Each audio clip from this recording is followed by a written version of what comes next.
Allahu Allahu Allahu Allah Allahu Allahu Allahu Allah Allahu Allahu Allahu Allah Bismillahir Rahmanir Rahim. Assalamu alaikum wa rahmatullahi wa barakatuh. How are you, boys? Hope you all are fine by the grace of Allah subhanahu wa ta'ala. My name is Abdul Rehman and I'm your Pak Studies teacher. This is the syllabus of August which we have to complete, inshallah. Chapter number 1 and chapter number 2. That in chapter number 1 we'll discuss that how the Muslim leaders or the religious leaders think about spreading of Islam in the early 18th and 19th century.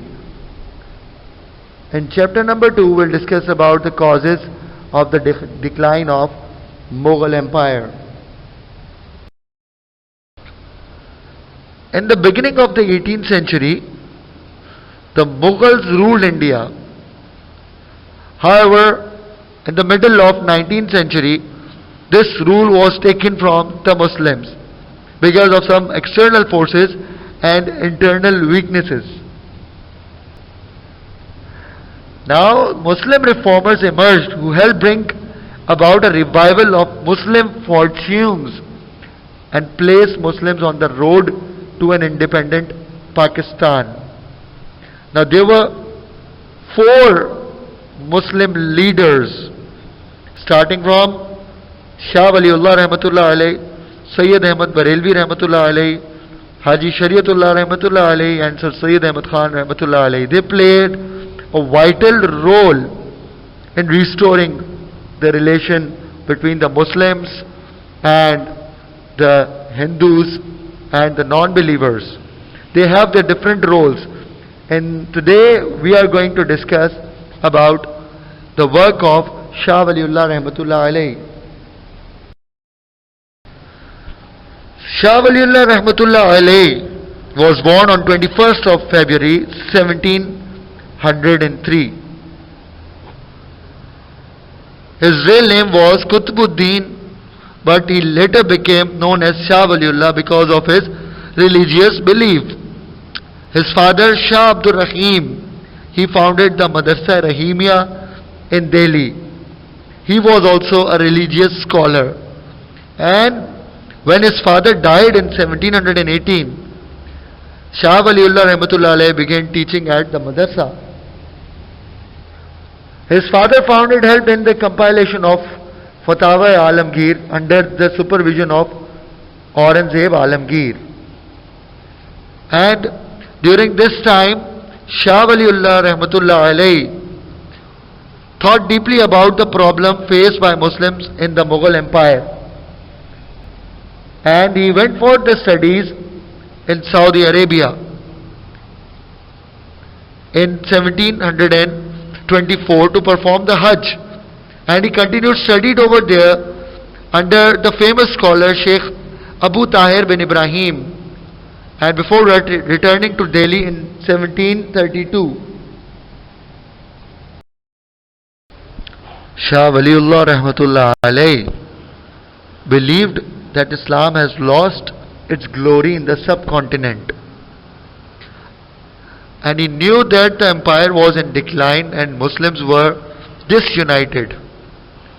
Shah Waliullah Rahmatullah Alayhi realized that reform could not come from the weak leadership in Delhi, and that it had to come from within the Muslim community itself. So he wanted to reconnect with Islam and its teaching. If they want to improve their conditions, the Muslims should reconnect with Islam.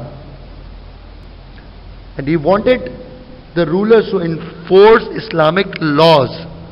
He believed that many of the problems of the Muslims resulted from their incomplete knowledge of the Quran and about Islam in general.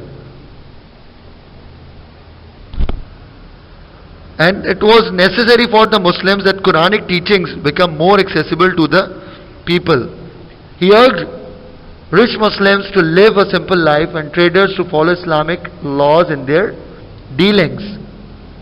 A major problem was that the Muslims are not aware of the Islamic teachings. So all political, social and economic behavior should be based on Islamic principles. That was the thought, that was the belief of Shah Waliullah Rahmatullah alayhi. He feared that if reforms are not taken, then Muslims and non-Muslims will be indistinguishable. Muslim community was at that time was divided into sectarian groups such as Shia and Sunni. That was the reason that weakening Muslim roots and wanted them to be united. Shah Waliullah wanted them to concrete on the fundamental principles of Islam and put aside their differences, believing that this would create a more united community. He believed that un-Islamic principles were not acceptable in any area of society, whether it's politics, economics or just the day-to-day lives of the individual Muslims. So the belief of Shah Waliullah Rahmatullah alayhi was to be the people must be on the teachings of Islam and the teachings of Nabi Pak sallallahu alayhi wa sallam. If they follow the teachings of Nabi Pak sallallahu alayhi wa sallam, they will succeed in any aspect of life. That was the belief of Shah Waliullah Rahmatullah alayhi. Role of Shah Waliullah Rahmatullah alayhi in religious services. Even though all the previous slides were based on the religious services, but mostly what he did, he completed the translation of the Holy Quran in Persian. Why in Persian?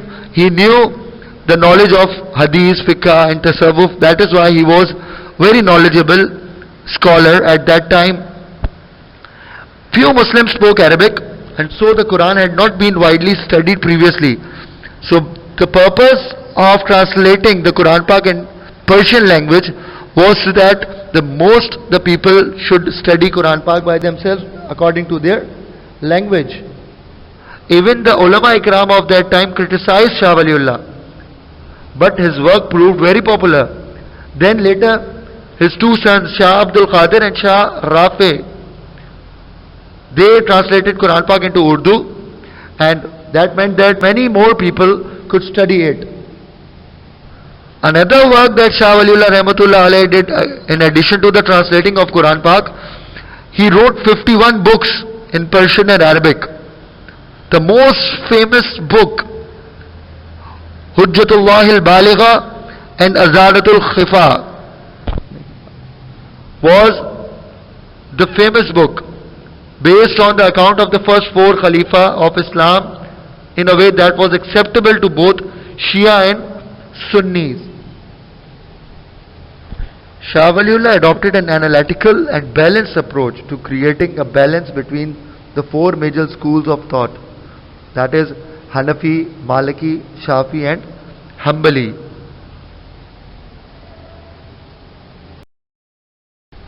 The role in political services. The most important role of Shah Waliullah in the political services, that the contribution to the Muslim community was his organization of opposition to the Marathas. Like his deep political insight tried to figure out the real cause of the Mughal Empire's decline. So Shah Waliullah Rahmatullah alayhi realized that the Muslims had to unite to deal with this threat. The Marathas was a great political power in the 18th century, were occupying the crown of Delhi. Even Shah Waliullah Rahmatullah alayhi wrote a letter to the people at that time, like Shah Ahmad Abdali, Afghan king, to help the Muslims of India in defeating the Marathas. It was his partially influence helped Shah Ahmad Abdali. He joined forces with local Muslim leaders and defeated the Marathas at the Battle of Panipat in 1761. However, despite encouragement from Shah Waliullah, the Muslim leaders did not unite to take advantage of the defeat of the Marathas. Perhaps if they had done so, the Muslims would not have soon found themselves under non-Muslim rule. Now Shah Waliullah Rahmatullah alayh was the first Muslim thinker to state that the decline of Mughal Empire, and then his contribution as a scholar, Muslim scholar, he is continued to run the Madrasa Rahimiyya that was started by his father, Shah Abdul Rahmatullah alayh. His writing in Persian made Islamic teaching available to large number of Muslims who had not been able to understand Arabic. So these were the contribution of Shah Waliullah Rahmatullah alayhi.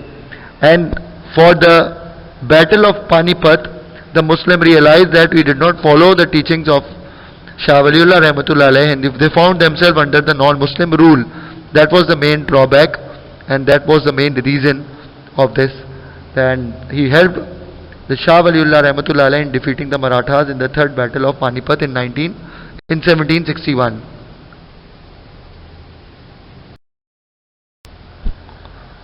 So some important questions. In fact, the question is one, but the type of asking the question is different. In this slide, the question is given: why did Shah Waliullah Rahmatullah alayhi wish to revive Islam in the subcontinent? You can ask the same question: why did Shah Waliullah have such an important influence on the revival of Islam in the subcontinent? These are the points that you must remember for the paper. So that is for today. May Allah subhanahu wa ta'ala give us strength to follow the teachings of Nabi Pak sallallahu alayhi wa sallam, and to follow the lifestyle of the scholars, Muslim scholars. So inshallah in the next class we will continue with Sayyid Ahmad Barelvi Rahmatullah alayhi. And if you have any questions or query regarding this topic, feel free to contact me. Jazakumullah. Assalamu alaikum wa rahmatullahi wa barakatuh.